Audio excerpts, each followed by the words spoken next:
Welcome to Capri, Hollywood, expecting the annual film festival on the island, on the magnificent island of Capri. It's scheduled December 27, January 2nd, and on the 3rd will be the grand finale at San Carlo Theatre in Naples. What an amazing opportunity for showcasing movies, international films that are running for the major awards in the best moment of the year, the hottest moment of the year. And it's a great pleasure tonight to have with us two Oscar winners from New York, Maestro Bobby Moresco, Oscar winner for Crash, and from Firenze, our beloved friend and board member Alessandro Bertolazzi, Oscar winner for Suicide Squad. Hi guys, how you doing? Hello, Pascal. Alessandro, ci sei? Yeah, I'm doing well. Thank you. I'm in Florence. It's quite chilly outside, but inside is warm. It's better to stay inside. So, Bobby, you are in New York, in your editing room. Yes, I'm in New York. I go back to Los Angeles in a couple of weeks, and I come back to Rome at the end of January. I look forward to seeing everyone. Oh yeah. So when are you starting to edit the movie Lamborghini? You've been shooting this amazing movie for years now, and you just finished the beginning of October. Frank Grillo, Mira Sorvino, Gabriel Byrne, and the young Giovanni Antonacci starring as the young Tony Renis. So it was a great scene. I saw it's going to be one of the topic scene of the movie, but the movie is all about the legendary life of Ferruccio Lamborghini and his magnificent job as a car producer, no? Yes, and I must tell you, all of those actors you mentioned were a pleasure to work with. But Bobby, should you put the phone a little bit more so we can see your beautiful face? No, more in the center. Okay, perfect. No, more in the center. Yes, perfect. Okay. No. You are perfecto. Not like this. Perfect. So, did you have a good time shooting Lamborghini? I had the best time. I always loved working in Italy. My crew in Italy were the best. My cinematographers are the best. And I'm very pleased with the footage. We're cutting the movie now. We should have a strong cut by March. Great. So ready to go to Cannes, maybe? Well, we think so. You know, that's Andrea's call, but I would love to be at Cannes, and we have talked about it. So, Alessandro, what are you up to?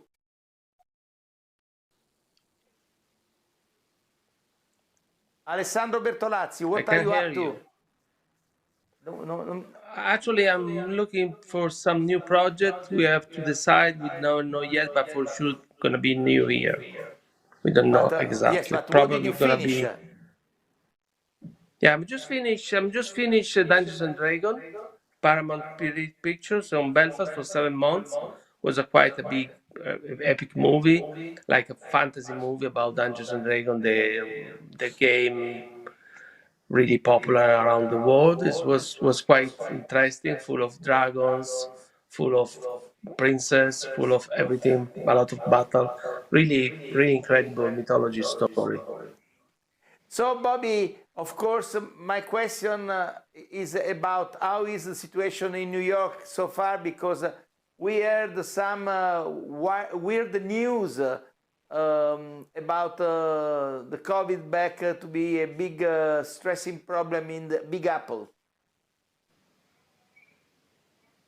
The news is saying people are still going to the theaters, still going to movies, still going to restaurants, but more and more people are wearing masks all the time again. But New York is moving. It's awake again. It's alive, and it's very busy. This is very important. Yes, normally it's bad because only bad news goes around. So we should also say good news. It's very weird what happened now in all over the world for this variable virus that is on COVID. and from South Africa, and everybody is freaking out. Although it's not a big deal as we understood in the last days. I mean, everybody should be more careful, even communicating news about it. But it seems that media likes to the blood, the sex, and the fight. No. Yes, and the thing, look, no matter how you feel about vaccines, Sì, the truth is they ho work. capito, è solo piccolo. The people, 90 or 85% of the people who are dying continually from COVID have not been vaccinated. Yes, this is a So, very you know, bad, the very truth has to bad. come out so people can make their own choices. Exactly, this is very bad. Thank God, in the cinema industry, everybody is has to do it the vaccine, because otherwise they don't let them work. So it's a very straight procedure in order to work. Alessandro,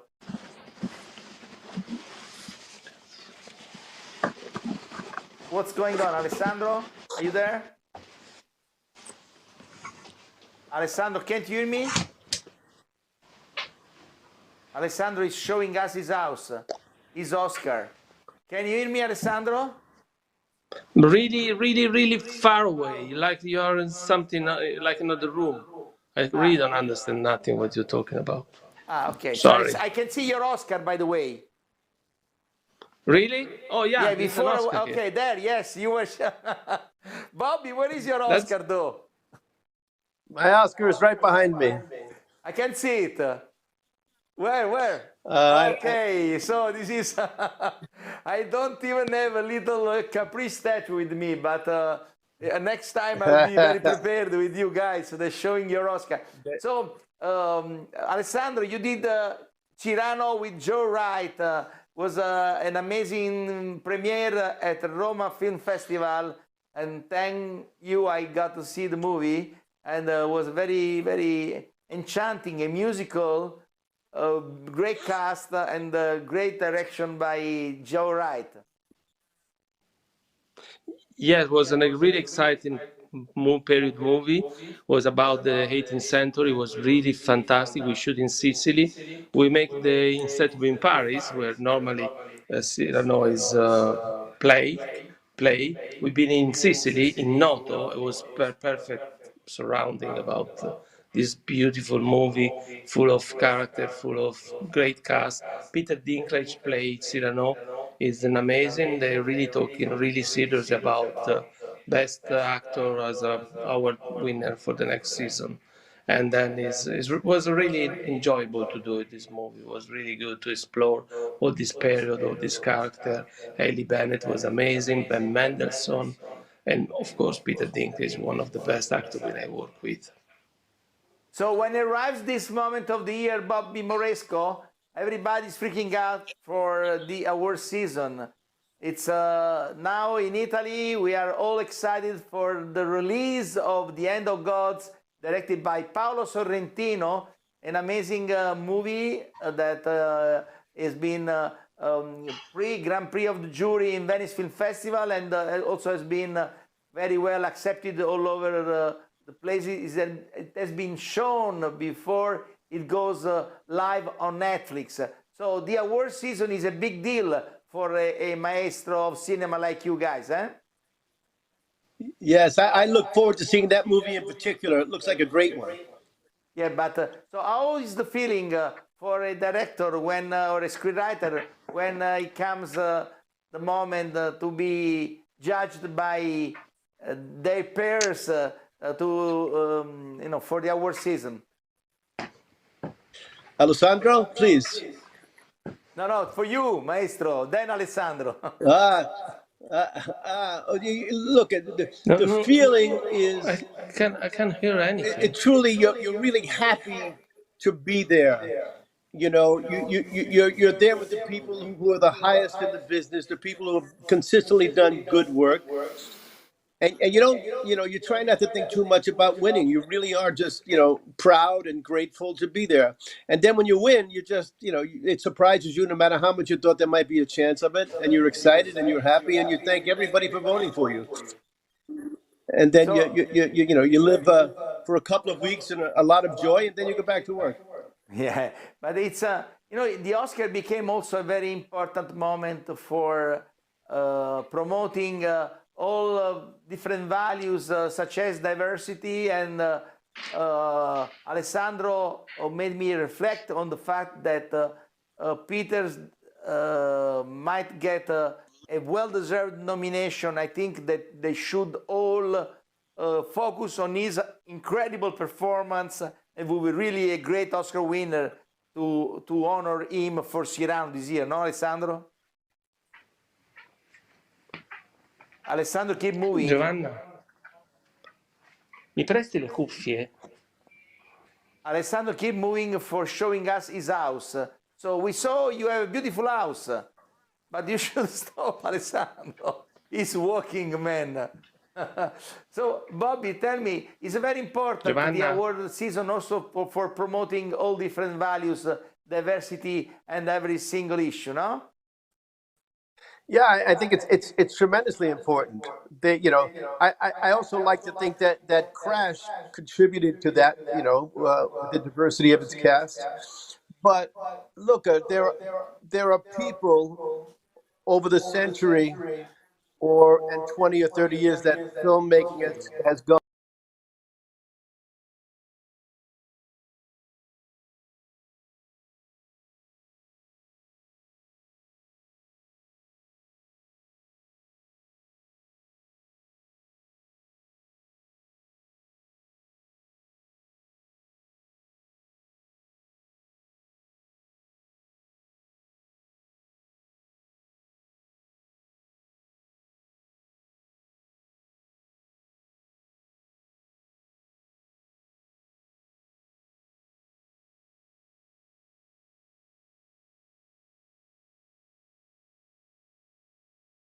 We don't listen to your voice.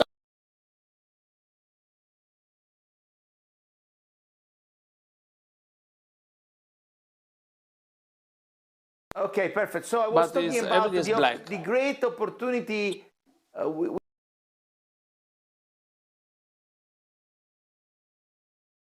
on this incredible performance for Cyrano. I mean, that's and supporting people who really deserves and has also something to say issues. Yeah, definitely. It was a really great idea. It was an amazing idea. All over the world for his incredible work he did in Cyrano. He put like a love, because it's a love story. And then he did really an amazing job. Everybody was shocked about him performance, definitely. It doesn't change anything. He had something better. Bobby, going back to New York, really the situation like, because we have so much miscommunication between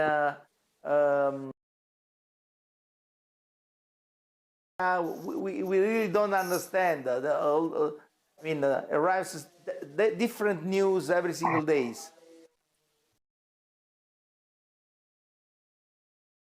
I go out to restaurants all the time. I go to the theater, and I must tell you, New York is back.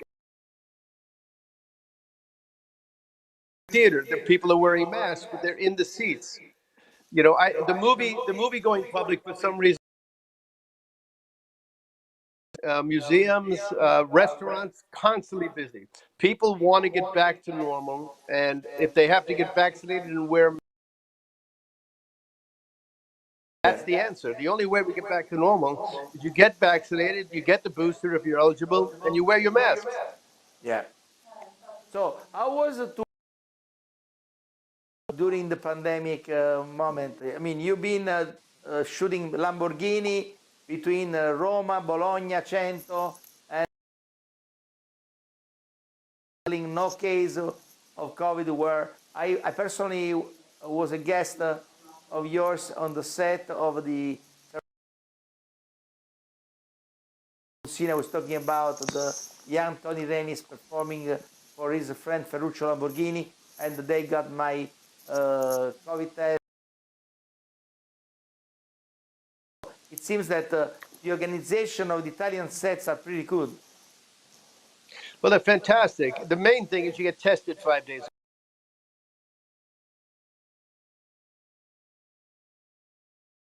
Obviously, you can't wear masks when you're shooting. So the only way you can allow actors, and we were very, very strict with that. No matter where we were, everybody had to be tested. And when they were So, Alessandro, I saw Cirano at the Roma Film Festival, yeah, the premiere, and I was shot in Noto, in Sicily, this amazing city during the COVID, and taken with the streets totally empty of people. And I heard even also from impressive the security service taking care of the set. Nobody was allowed to be really the scene where was taken because of prevention, no? Yeah, this what can I say?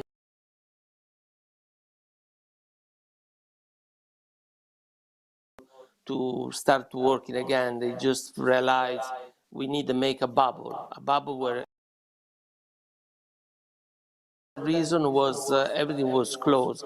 Every morning when we arrive, we've been tested. We send a self certification. They make a swab COVID test, and then this allowed to move industry keep going as we do. Tested every day for 2 years. My nose become like a zamponia because every day they put safe. If there is some case of COVID, some positive, is being immediately isolating. We've been isolating for 1 or 2 weeks, depends. In Belfast was like 500 people of crew, and every day, depends about their role, they've been tested one every day or one every 2 days. But this is the only way to keep going, to work, to keep making movies, because if we don't do like that, if we don't create a bubble, safe situation. Imagine my department with makeup artist, makeup designer, and hair. We've been in close contact with the principal cast, and this has to be safe at 200%. It's different for a carpenter with his play far away from the set, but for us we be close. This is the red zone where nobody is allowed to be close, and it works. We have to be careful. It's not hysterical. Don't think it looks like a prison, because it's not, but it's just be careful. It's not. It's safe. It's careful. Be careful and safe to allow to keep working. So, Bobby, it's a anyway, it's in some way affecting your concentration. You're focusing on the set, the fact that you have to be very careful in whatever you ask to the actor. You know, we heard about so many opportunities lost. No more kisses on the set. No more. I mean, very not so close. Is in some way affecting your creativity, the security protocol that you have to follow? No, it affects time because it costs more time to set up like that, and it costs more money. But it doesn't affect anyone's concentration. Actors, writers, and directors are used to dealing with whatever we have to deal with in order to get the scene done. But it does cost more time and it does cost more money. But that doesn't affect anyone's concentration that I know of. You just continue to work. Great. So, Alessandro, Yeah. you are up to another nomination. The job you did for Cyrano by Joe Wright, I think it's phenomenal. Really, I mean, It's where do you find all these great ideas? I saw, I mean, so many great choreography, the dance in the castle in Noto, in Cirano, is really phenomenal. And the fact that you wanted everybody with this, let's say, pallido color, I mean, like is a similar Pierrot style. What did you came out from your idea? And was well, immediately well Maestro Joe Wright agreeing with you? I mean, does it ever happen yeah. that you fight with your director in order to give your No, we image? never fight. He really believed in me. This is I'm really grateful, honored to be work with Joe Wright, and also it was really interesting because the only reference you can find in the museum, the art gallery, where you find a painting about these 18th century people, they are all pale because pale is the white was the color of the noble, the aristocrats, and then it was we focus on. It is a scene of the theater which is full of aristocrats, and then is also was really interesting thinking about this actor they put like this color that is they use as a makeup the same color the painting used for the painting, and this was really poison because it was full of lead this color, and they cause really bad skin problem. For example, the smallpox, like the skin was full of scar and everything, and they invented to put like a beauty spot, so what they call nay, the beauty spot to cover this scar. So everything now looks fabulous because when you ask the painter to make a painting, you pay him. He's like a surgeon. He do the best possible. But I can tell you, if you see in the reality, you can if you can travel in the time, go back in the 18th century, they're looking like a monster, really smelly. They don't used to wash. They're disgusting.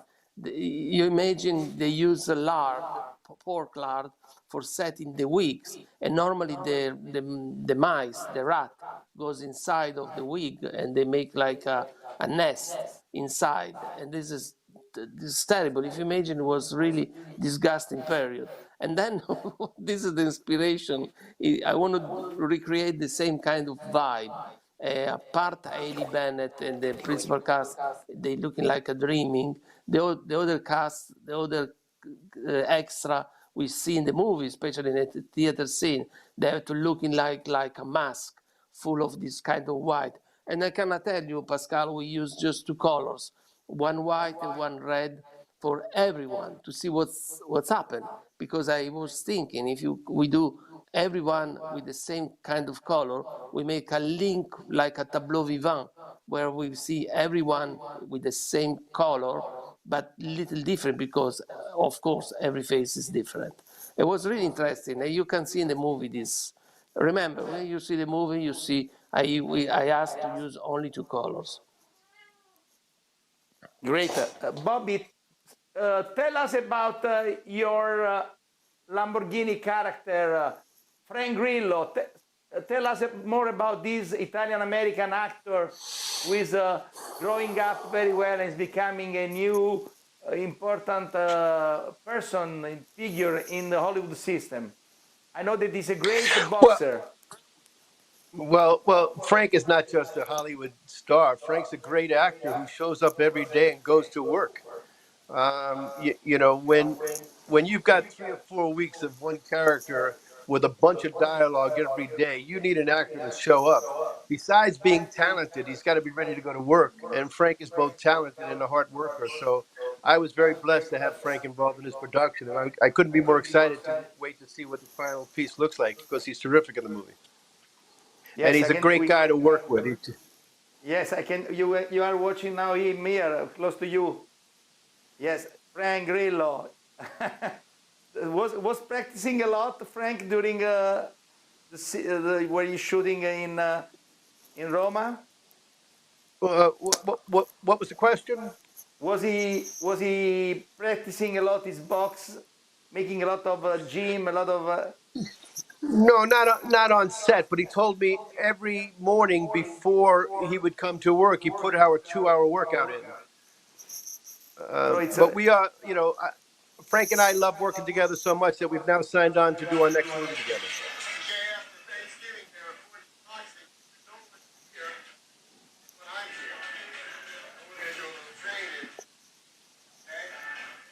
this is from his Instagram. Ah. That's Frank Grillo.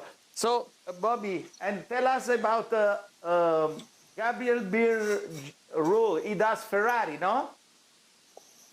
Yeah, Gabriel Byrne plays Ferrari, who is plays opposite Lamborghini. They were two titans of the 20th century in terms of the automotive industry and much more.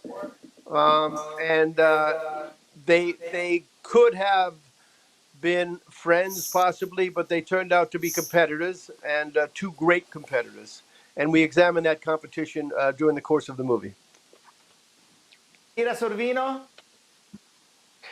Mira is wonderful Joanna, in the movie. She plays Ferruccio Lamborghini's second wife, and absolutely terrific in it. di quelle cose un po' girate And I think everybody's going to be excited about il seeing what she does in computer this movie. che So, un po' più Bobby, in fondo. how do you choose the job you want to do? I mean, is at your at this moment of your life, you've been doing so many works. How complicated it is for you to make the job you want? I remember even for Fellini it was very difficult to make the project he wanted happen. So I presume also today, as it happened in the past, movies becomes the more you want to do, the more it's difficult is because maybe when you have some idea specific, then they want somebody else want you to make some other job. It's interesting. As you get older, you want to do only the things that excite you. It's when you make a movie, it's a war. And if you don't love what you're doing, it's hard to show up every day. So I'm at the point in my life where I only want to work on things I want to work on. I, I'm lucky enough not to have to work on anything like I was as a younger artist. You had to work. You had to work because you weren't established. You didn't have the money you needed. You didn't have the connections that you had. So now I'm lucky enough to do just whatever I want to do. So I work on things that excite me. In terms of getting it done, it's always difficult. I'm excited about Lamborghini, but until we show it to an audience, we don't know what we have. Everybody seems to be excited, but the audience tells you what you have, and then we'll find out sometime in March or April. Bobby, tell me something. I heard that you went to Morocco after Italy. Are you going to I announce did. I something went to soon? I went to a Morocco. Yeah. It's a very exciting project that I can't talk too much about because it's not public yet. But we have a pilot that is set in Morocco during an unknown case a little known case that people know about. There were 36 women killed by one man in Morocco in 1905 during the Algeciras conference. So it's a big political backdrop. These serial murders are taking place that could threaten the entire future of Morocco itself. So it's this big, wonderful political piece that is driven by these murders that are taking place in Morocco. Is it an Italian production or is it international? It'll be a co-production, an Italian co-production with another group, but I'm not at liberty to tell you which one it'll be. Okay, no problem. And um, Alessandro, Sì. first of all, tell me how was working with the Rock, Dwayne Johnson. You did Fast and Furious number 6, no? No, was the open show on it. Generally, was open show, Fast and Furious spin-off or something like that. It was amazing. It was amazing. It was an incredible, epic moment because it was is fantastic. He's a generous guy. It was really cool. We shoot in Hawaii. We enjoy the real Fast and Furious with car, helicopter, and everything, jumping stuff. Was I can tell you, was really fun. Was really fun. Looks like to be in Disneyland in some place. Was fantastic. When all the actors, Jason Statham, Ryan Reynolds, Dwayne Johnson, and everyone was really was fun. Was incredible fun. It's like the movie. When you see the movie, you have a fun situation as shooting. We enjoy a lot. It looked like an So holiday. when Dwayne Johnson works, I heard that there is a big organization around him. We cannot tell you there is a two different crew. There's two different crew, two different set, two different unit base, two different base camp. There is the movie where we do with all the casting, all the actor, all the organization, the extra, the crowd, and everyone. And there is another base camp. It's made by his personal trailer, personal assistant, personal office, personal. Everything's personal. Personal chef, personal trainer, personal. It's full of personal stuff. He's a really personal guy. And then it looks like you can see this. Oh, this is another movie. No, it's the Rock, Dwayne Johnson base camp. Riccardo Monti. So a lot of personal. So A lot of personal. so there is the king and the slaves. Yeah, we can see it's not the king. It's a little bit more. It's being considered as a god. You say they really all the Hawaiian people they really believe him is a kind of god. So movie stars today are as much full of themselves as they were in the past. Bobby Moresco, you've been meeting so many movie stars in your life. So do you consider stronger in terms of personality today's movie star or the oldest one, such as De Niro, Pacino, in front of today's movie stars? It's an interesting thing. Everybody has this persona that they're movie stars and they're treated like babies. But my experience with all of the actors I've worked with, literally all of them, maybe one or two, there's an exception. They show up on set. However they get there, that's up to them. They may have an entourage, but when they show up on set, they're ready to go to work. This is a craft that we do. Acting, writing, directing. This is a profession. And those of us who have been lucky enough to last, at least as long as I have, 40, 45 years, we know that it's a job. We show up, we go to work. When you leave, maybe you become some sort of prima donna because you're dealing with the public that are always looking to say hello, which is very nice, or grab an autograph with you. But at some point, each and every one of these actors who have to deal with that every day, they choose to deal with it. How would they deal with it? But my experience with actors in the past and now is they show up ready to go to work for the most part. There's one or two exceptions. They play a prima donna, but not many. Most actors are grateful that they're working, and they're happy to continue working. So, of course, you're going to tell us the names of the prima donna, no? I will not tell you that. But I can tell you, Frank Grillo is the perfect example of how an actor should go to work. He comes in, Sandy Bullock, Don Cheadle. These are actors who are ready to go to work. Clint Eastwood. These are actors who know we're lucky to be doing something that we love, and we show up and we're ready to go to work.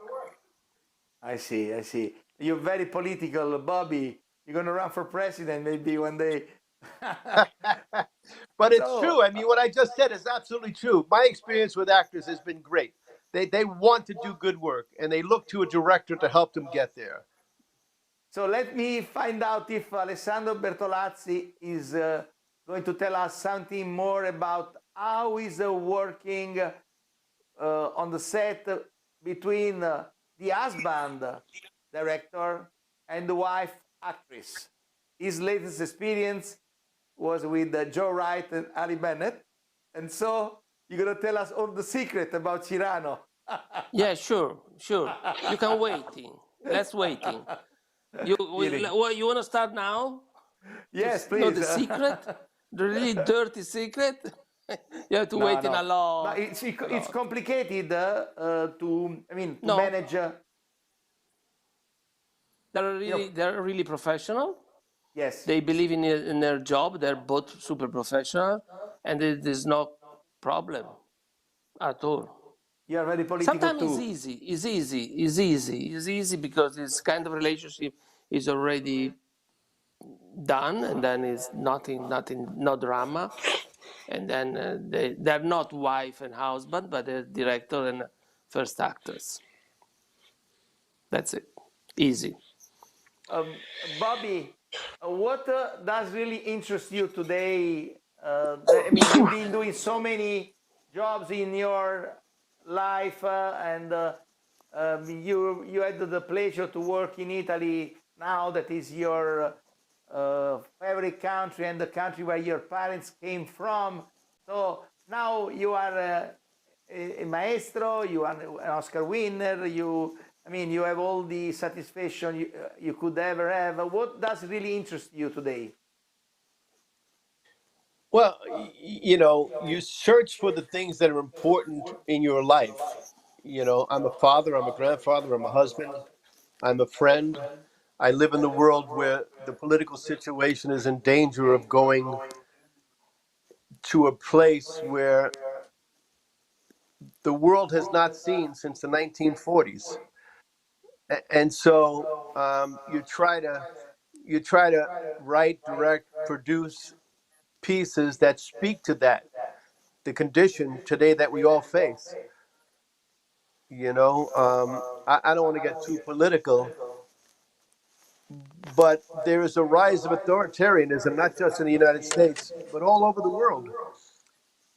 Um, I, I'm, di- I'm writing and directing a piece at the Actors Studio about the nature of demagogues and how they persisted for so long in our culture. I think it's important for us to explore what's going on around us. And so I think all of us try to do that on some level. And demagoguery is rampant in the world today, and it's got to be stopped. And Alessandro, what is your recent job about in Belfast? It was about this great story about, it's like an epic story called Dungeons and Dragon. It's based on a, I don't know what you call, play role game. It's one of the most popular table game in the world, and it's full of dragons, princess. It was incredible. It was really good. We play in this beautiful landscape of Northern Ireland. We play in the Titanic studio in Belfast. It was the 7 months of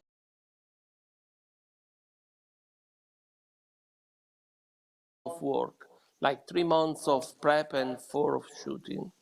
Was really tough, but really enjoyable with Chris Pine as a principal actor, Chris Pine, Michelle Rodriguez, Hugh Grant, and a lot of actors. I completely forgot now the name, but was great. Was great. Was another fun, enjoyable adventure, like open show.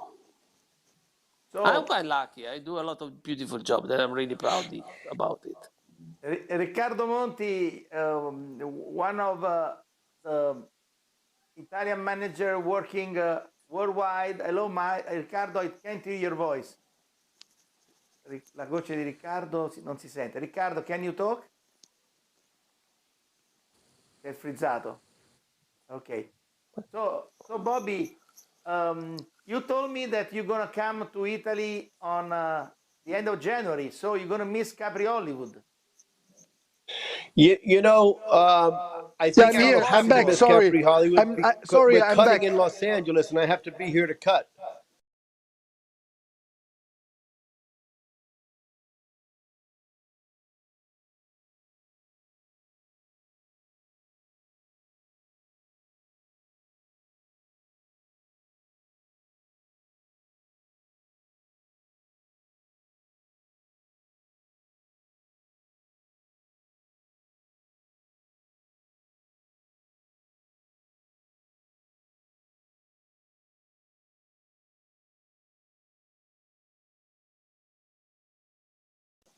President of the commercial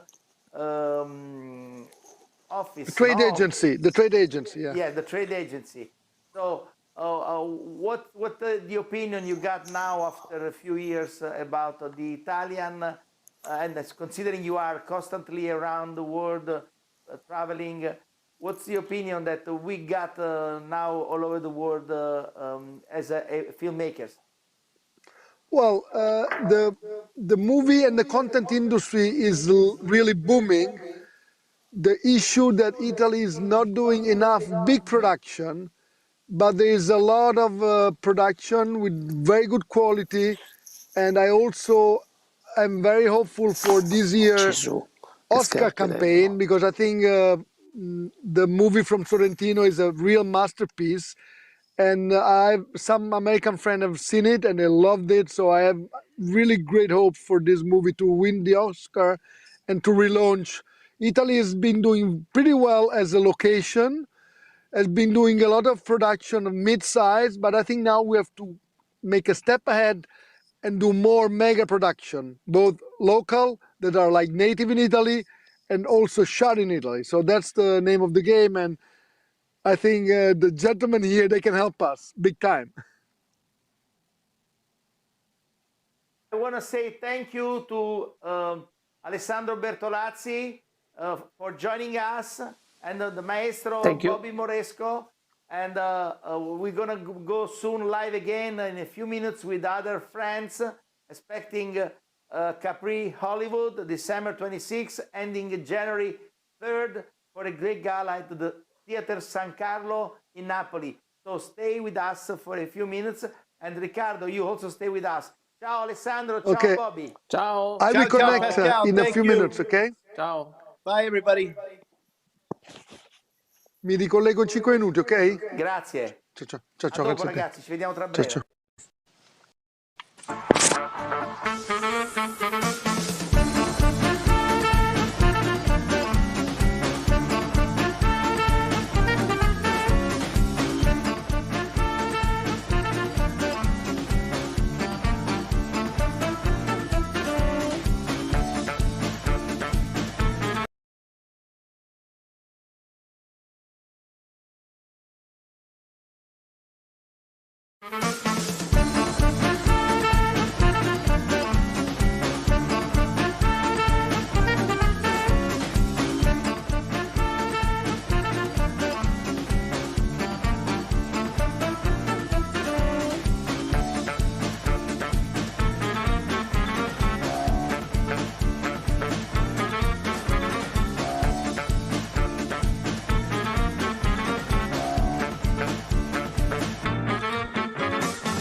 Everybody, welcome back to Capri Hollywood, the pre-festival show, expecting December 26th, January 3rd. Yes, because this year we're going to start as happened last year, 1 year before normal date, December 27th. And we're going to end on January 3rd, considering we're going to have an amazing gala at the San Carlo Theater in Naples, honoring the Cinema Masters. An incredible night where are expected to perform Israeli music icon and peace ambassador Noah, as well as Italian tenor Vittorio Grigolo. But let me welcome immediately here the one and only producer Mark Kenton from, I think, New York now, because I think that Mark is live, but we can see just black. And I also can see my friend Marco Eugenio di Giandomenico, ma dovresti girare il telefonino in orizzontale, Marco Eugenio, sarebbe meglio perché così ti vediamo esattamente. Dunque, dovrebbe esserci Mark Kenton. Where are you, Mark? I can't see you. Ok, quindi non faccio vedere il nero finché non arriva Mark, sembra il minimo, e cominciamo a parlare con Marco Eugenio. Possiamo andare anche a due, caro Nino.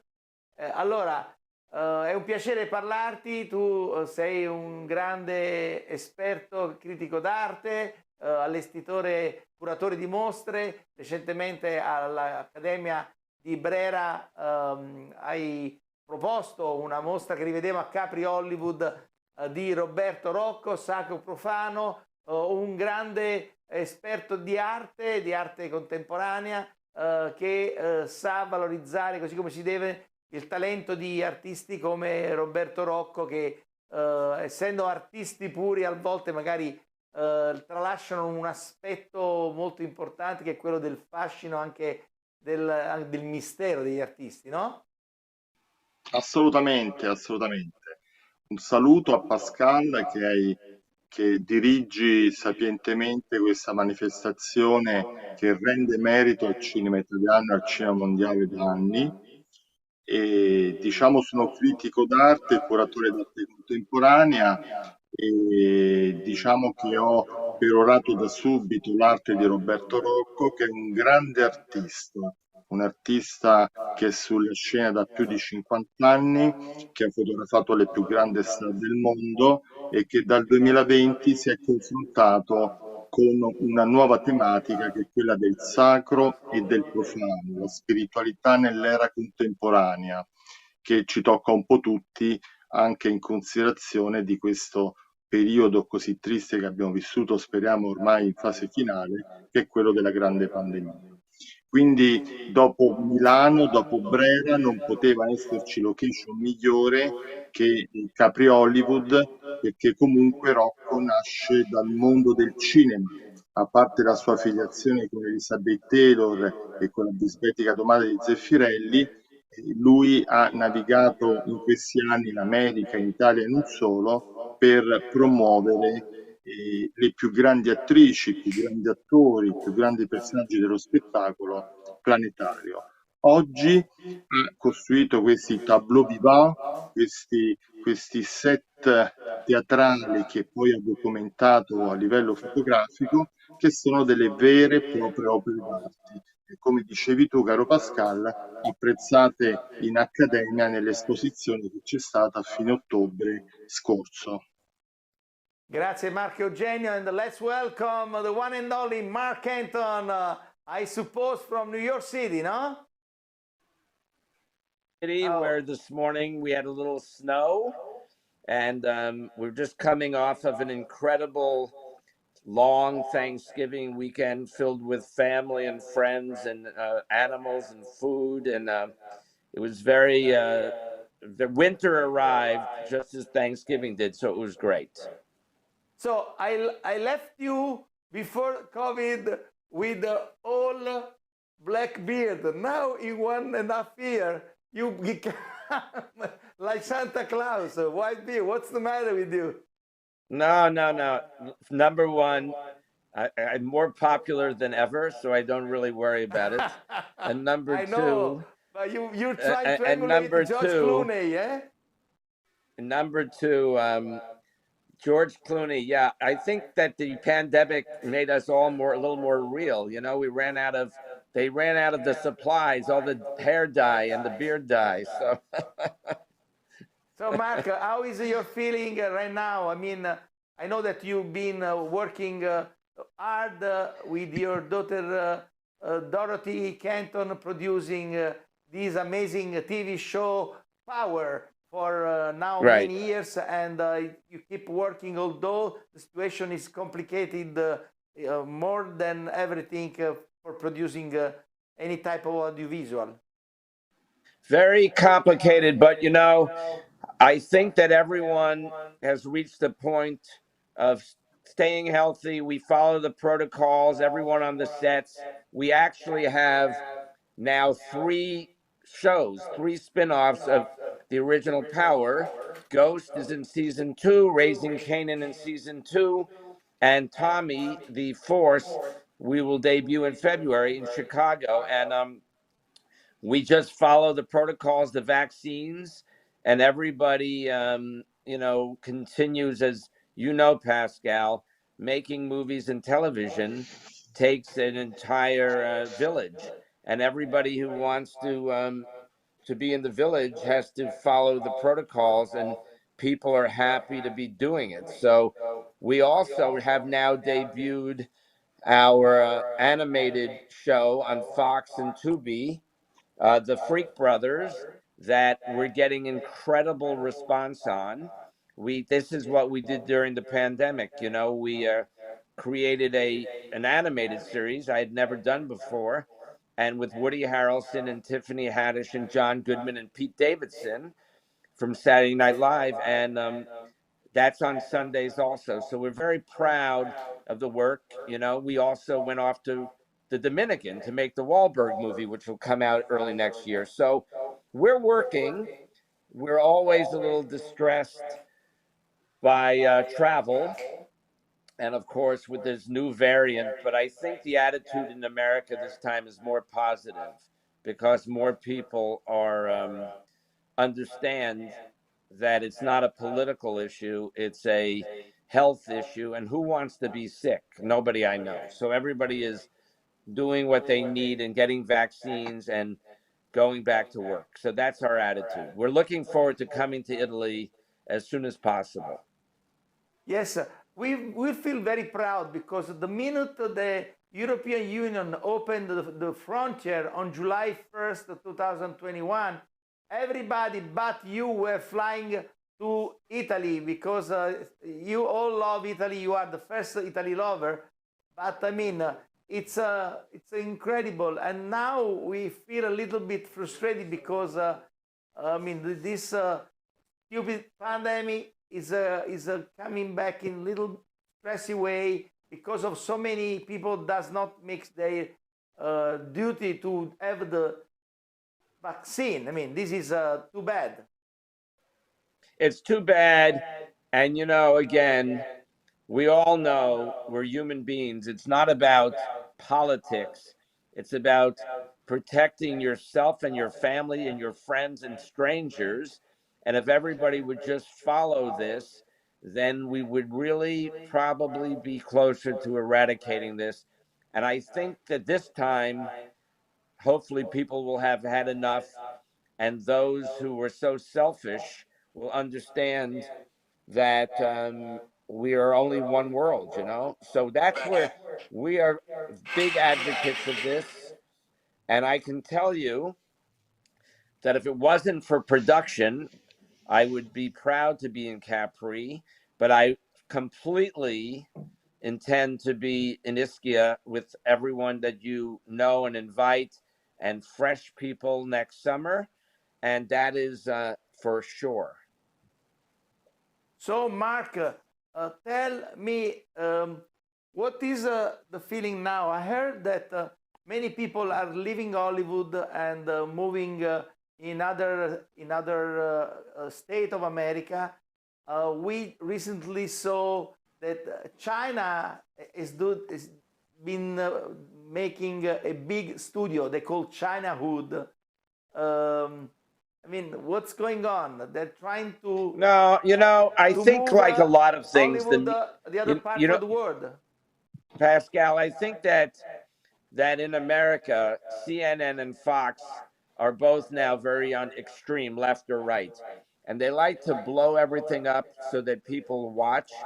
But the truth is, most people talk about moving because of other things. You know, there's very big taxes in the state of California and in New York as well. So people talk about it, but most people, I think, now are getting more settled again and realizing that they have a blessing and opportunity to not move. And so most of the people I know talk, but they're not walking. So I think we're getting the whole idea in 2022 is to get back to normal. I see. So, Mark, it's now. What is the situation in order to find the finance for movies in America, and what is the situation on also going to work in Great Britain, on Europe, because of the.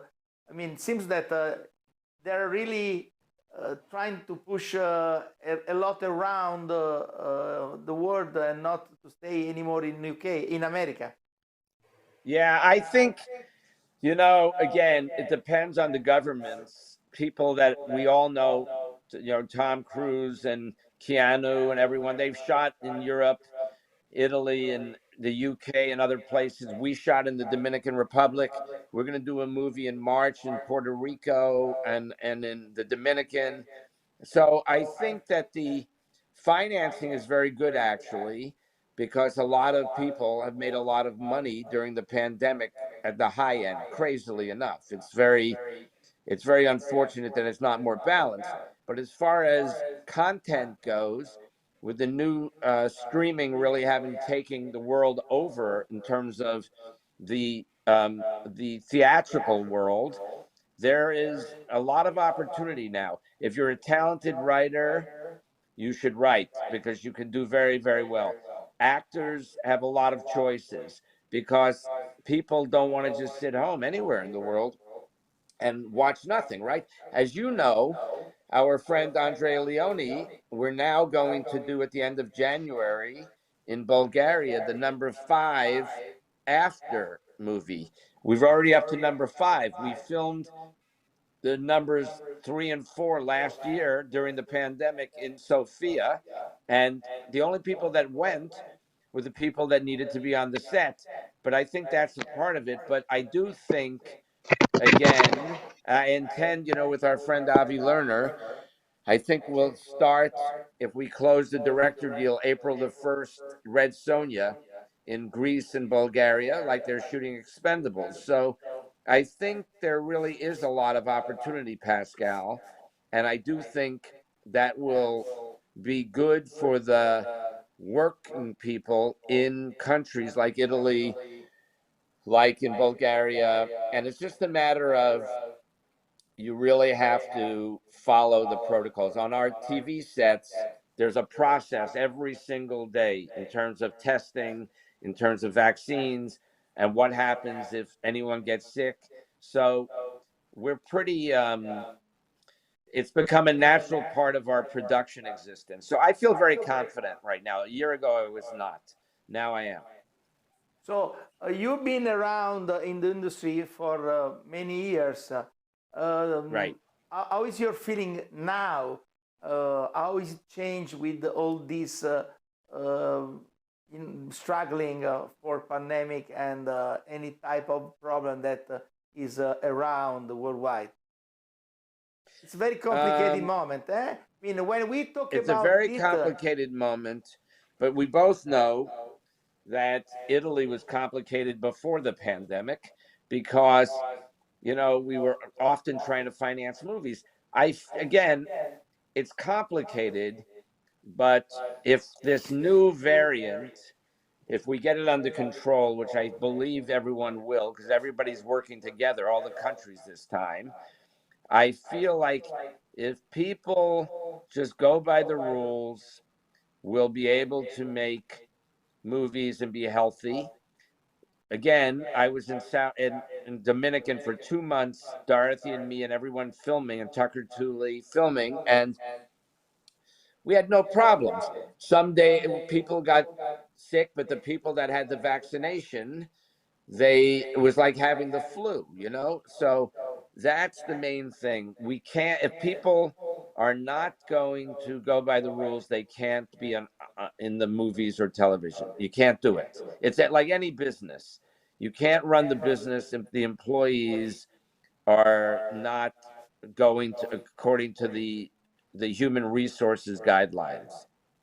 but today is easier or more complicated to work as an independent producer, although the market is very open and there are a lot of possibility to distribute your job. I think it's actually becoming more opportunistic because there are more streamers and more content distributors, and in order for them to make money, they need to get more content. So in a crazy way, it's if you have good product, good writing, good IP, it's everything is possible again. And right now, the filming world is open for opportunity. I can tell you that for a fact.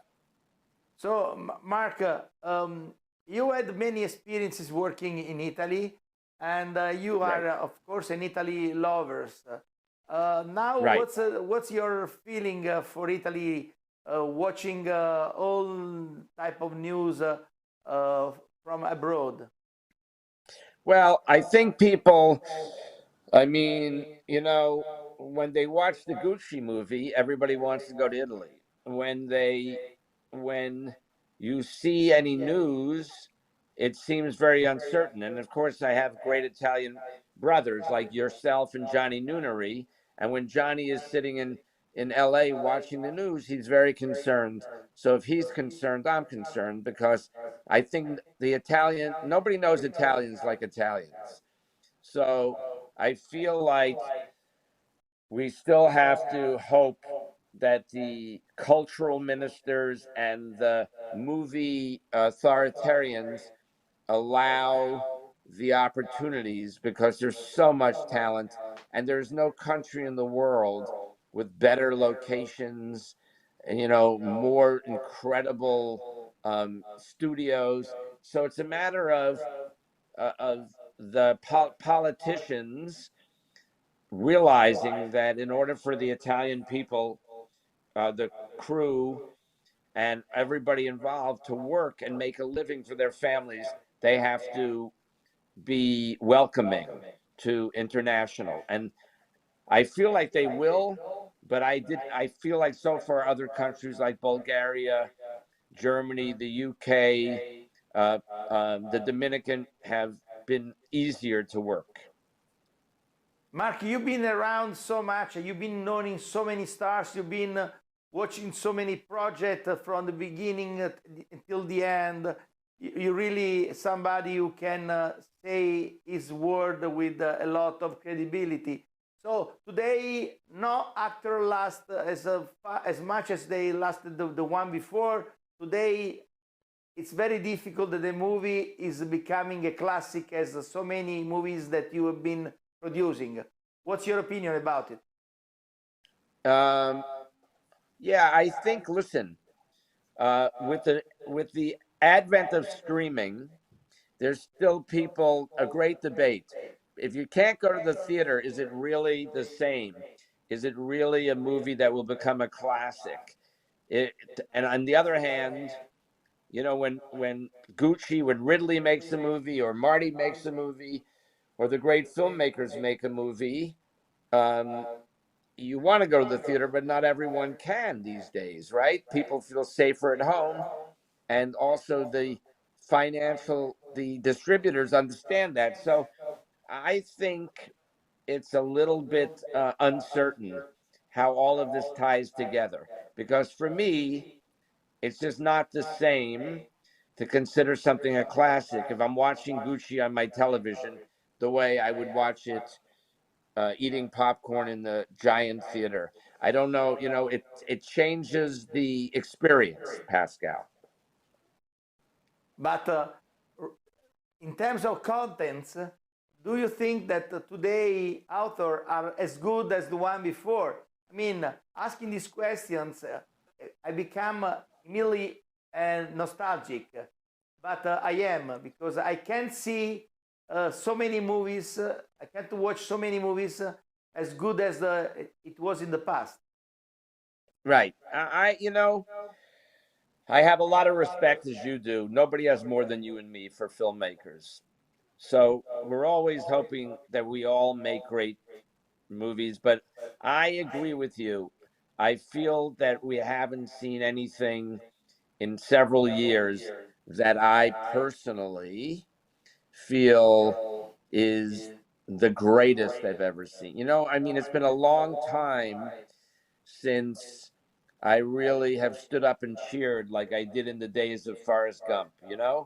It's a long time since we've seen a movie like The Bravehearts or other movies like this. So I feel you may be right. Part of the problem, and I don't mean to be rude, I have to go in 5, but here's the thing, my brother. I feel like we are experiencing everything in a different way. And because we're experiencing it in a different way, I don't know if we're as emotionally connected to what we're watching or not. It's a bit more of an escape now. In 10 years ago, I would go watch Gucci and the theater would be full and everybody would be going, whoa, Ridley Scott.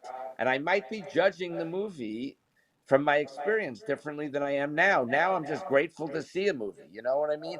And otherwise, I'm sitting home watching a movie and that's in my underwear. So it's not the same. And I know you know what I mean because you're the same. I see. But still, I am asking you this question because I think that so many opportunities of distribution, so many opportunities of production really created a big hole in terms of creating a team able to make something succeeding as well as they did in the past. And when I talk about movies, not only the recent one, because Forrest Gump, for me, it's a very recent one. I'm talking about really the one before, the ages before. And it's something that really surprised me that whenever you watch a classic, either Richard Barton or Robert Mitchum or John Wayne or Humphrey Bogart or that moment, magic moment, olive moment, that is not close to us. Why? What's your opinion about? Marco Eugenio, I want to ask you also this question. Perché non funziona così bene? I try not to judge. Che No, we're dici? not judging. When I see Spielberg's, when I see West Side Story, Io non sento quasi nulla del titolo. Te ti sento, a lui no, quasi nulla. Non so, forse è il mio problema. Mark, we are not judging. We are just reflecting on what it's really like. I feel like, you know, when you see Steven Spielberg's West Side Story, there was already a great West Side Story. So I'm surprised that even the masters are going back to something that was already a classic. I enjoyed the classic better personally. So it's There's an example. We are also very, very short of ideas also. That's what I'm saying. We're running out of ideas. This is why I have a great television show for 10 years and now 4 of them, because we keep making the writers are great. So there's new ideas, but you know, people run out of ideas, and I agree with you. And then you go on a lot of television shows too. You go, but this story has been the same as it was 8 weeks ago. You can't watch it. It's too tough. Okay, Mark. So Pascal, I have to go, but yes, so I appreciate thank you so much for being with us. And I appreciate Capri, and I want you to know that. And everyone who's going to go, I know it'll be very significant. And I can assure you, good Lord willing, that we will be together again after almost 3 years in July. I really hope so. Thank you so much, Mark Kenton. Thank you. Grazie, grazie. Bye, everyone. Marco Eugenio di Giandomenico, era una chiacchierata un po' nostalgica quella con Mark Kenton, grande produttore del passato ma anche grande produttore dell'attuale, che ha vissuto momenti magici del cinema e che comunque oggi si lamenta, come tutti noi d'altronde, della mancanza di idee importanti per la creazione di nuovi film. Ha appena detto che io preferisco il vecchio West Side Story al nuovo di Steven Spielberg, e questo è indicativo sul fatto che oltre a mancare le idee originali, oggi la produzione magari più sofisticata ha fatto sì che i prodotti magari non siano così né originali neanche emozionanti come magari è avvenuto in passato. Ecco, io su questo volevo dire una cosa. Ecco che diciamo che quando ci sono queste catastrofi, perché noi è come se uscissimo, stiamo vivendo una guerra alla fine, è vero che è un nemico poco visibile o tangibile, ma non cambia nulla. È vero che c'è una sorta di epurazione del mercato, cioè al momento assistiamo anche nell'arte a una sorta di compressione di creatività, più che di creatività, di produzioni, se vogliamo, interessanti. Però sono molto ottimista perché penso che questo momento invece sia l'innesco di un nuovo mondo, di una nuova era, con dei rinnovamenti che non sono tutti negativi. Quindi concordo con te, concordo anche con quello che diceva il nostro amico, ma chiaramente sono, come dire, delle epurazioni che poi la storia ci ha sempre dato. Oggi io ho degli studenti che mi dicono, ah, il nostro futuro, io gli dico sempre, ragazzi, ma cosa avreste pensato se avevate 20 anni nel 1945 con un'Italia distrutta e un mondo devastato? E c'è stata poi la grande ripresa degli anni 50 e 60, quindi io sono, diciamo, ottimista, ma è un ottimismo non cieco, un ottimismo vero, cioè penso che vedo anche nel mio entourage dell'arte contemporanea che si sono messe in moto. Lo stesso Rocco, per rifare un esempio a quanto ci siamo detti prima, ha creato Sacro Profano sotto il Covid. In realtà forse chissà se quest'idea, questo piglio di creativo gli sarebbe venuto se non ci fosse stato il Covid. Quindi viviamo un grande momento, una situazione molto difficoltosa, però pensiamo anche che è l'innesco di una nuova era di cui noi saremo protagonisti. Roberto Rocco, maestro della fotografia, regista, un creativo per antonomasia. Con Mark Anton parlavamo della mancanza di grandi idee oggi nello spettacolo, non soltanto, nella società internazionale. Le idee vanno soltanto a colpire probabilmente quello che è un mercato della tecnologia.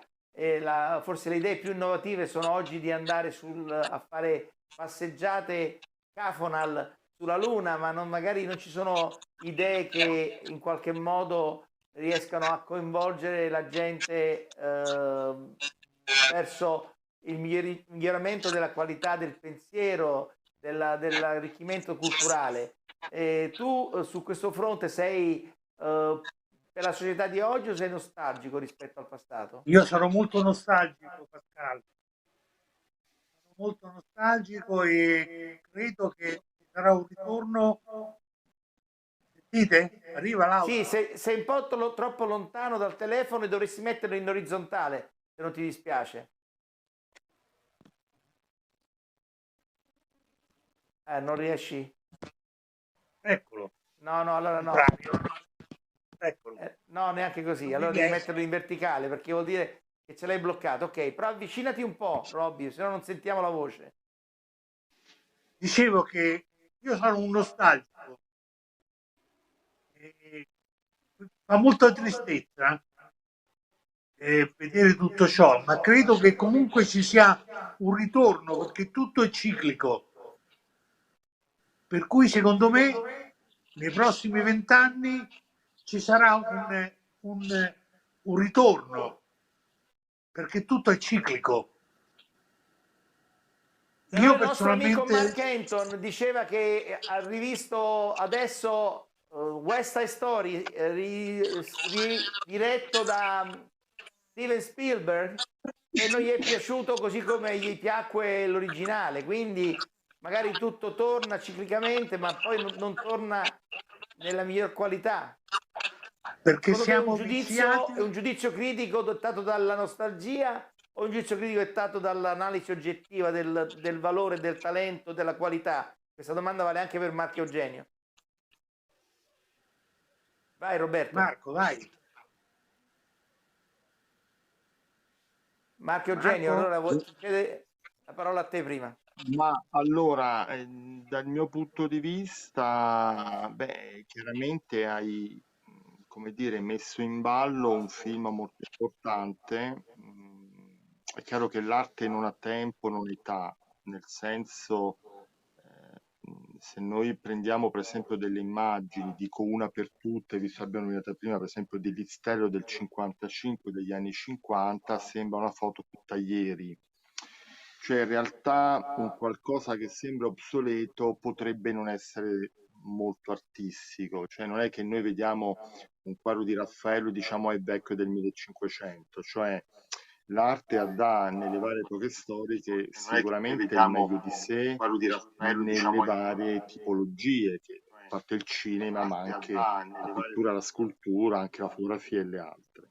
Quindi Lui, ecco, scusami Pascal, ti richiedo, lui che cosa ha detto guardando il film? Ecco, ripetimi questo concetto che mi ha No, lui, sfuggito perché lui ha qui detto mi è piaciuto di più il precedente, eppure questa nuova sì, regia di West Side Story è di Steven Spielberg, quindi è certo, abbastanza certo. lapidario come giudizio.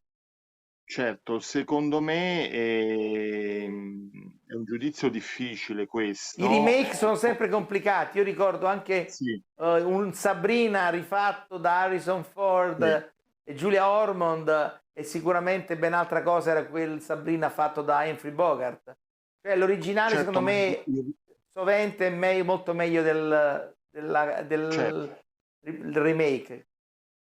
Ma il remake ha in sé un peccato originale che è quello di un tradimento creativo, nel senso che nel momento in cui il nuovo prodotto creativo esce, in questo caso un film, comunque ha già una pietra di confronto che chiaramente, come dire, è una pietra scomoda, ecco, come dicevi tu, nel senso che il remake è di per sé sbagliato in un certo senso, per quanto poi ci sono dei remake invece molto interessanti. Scusa un attimo, Marco Adesso, Eugenio, voglio cogliere l'occasione della partecipazione anche di Riccardo Monti per coinvolgere una parte che sovente è contro l'arte, ovvero il business. Riccardo è un imprenditore di grande successo che assiste sovente all'impegno di grandi fondi anche all'interno dell'industria dell'audiovisivo e spesso questi fondi non hanno come obiettivo la qualità dei contenuti, ma soltanto il funzionamento dell'affare in quanto monetizzazione dell'operazione. E quindi più che mai oggi, anche con l'aumento di tutti i dispositivi che distribuiscono gli audiovisivi, oggi si bada più alla quantità che alla qualità, Riccardo. Beh, diciamo che il mondo dei contenuti è stato stravolto da questa clamorosa rivoluzione digitale, per cui oggettivamente c'è una ricerca ossessiva dei numeri e questo è chiaramente un problema. Però è anche un'opportunità perché la velocità che il digitale dà permette anche a gente che non ha magari una storia, un'infrastruttura, di avere dei successi straordinari. C'è un esempio abbastanza clamoroso. Il mio amico Cabicale, che è senegalese, era un ragazzo che fino a 10 mesi fa eh, era totalmente privo di speranze e opportunità, il padre disoccupato, non ha mai avuto un computer, non è mai stato in uno stadio, ha cominciato a fare dei video divertenti, muti, è stato ripreso dai calciatori brasiliani che stavano in lockdown, è stato rilanciato in Brasile, adesso è il numero uno al mondo di TikTok, è uno dei primi 10 in Instagram ed è diventato una star partendo da un contenuto semplicissimo, dei video muti in cui fa cose semplici confrontandoli con i video assurdi che vede su web e su TikTok. Questo è un esempio di come il digitale sia ancora grande opportunità. Ecco Riccardo, però a proposito proprio di questo ragazzo prodigio lanciato da Alessandro Riggio, che sto cercando di contattare adesso per vedere se riusciamo a prenderlo, non mi sembra che questo ragazzo però, diciamo, faccia delle cose così clamorose che resteranno nella storia, magari come le immagini di Roberto Rocco esposte all'Accademia di Brera da Marco Eugenio di Giandomenico. Assolutamente, ma io lo citavo come però l'esempio dell'opportunità anche per chi non ha Però dico molto da cui partire. l'opportunità oggi è veramente la morte dello stilista ieri